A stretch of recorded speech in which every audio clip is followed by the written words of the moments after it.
Federal prosecutors charge that a former APD cop who is now a convicted felon took advantage of a break he got from a judge to get into even more trouble. Here's News 13's Alex Goldsmith with that. Alex? Dick, Brad Ahrensfield was convicted of obstruction of justice 2 years ago, but has been out of prison while his appeal is being considered.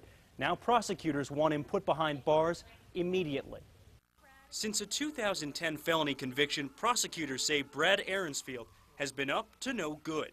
According to documents filed with the court yesterday, a private investigator hired Ahrensfield to work cases earlier this year.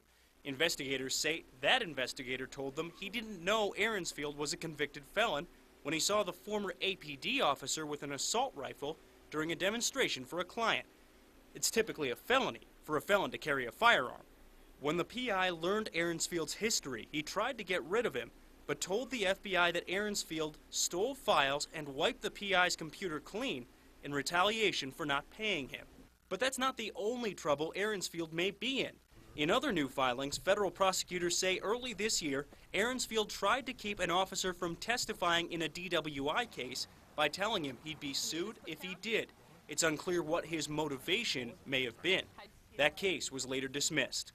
The former APD officer was convicted 2 years ago on charges he tipped off a friend about a federal investigation into the friend's business. A judge sentenced him to 6 months in prison in September, but allowed him to stay free while his appeal is processed. Prosecutors say Ahrensfield's actions mean the court should withdraw that decision and put out a warrant for his arrest. Ahrensfield's attorney Jason Bowles says the allegations against his client simply have no merit.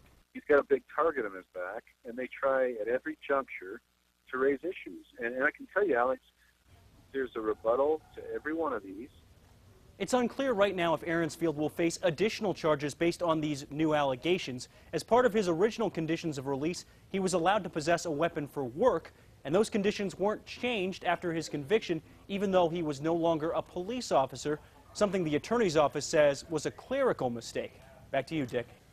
All right, Alex, the U.S. Attorney's Office refused comment on the new developments because this is an ongoing investigation. The District Attorney's Office says it is reviewing the new allegations against Ahrensfield to see if he broke any state laws.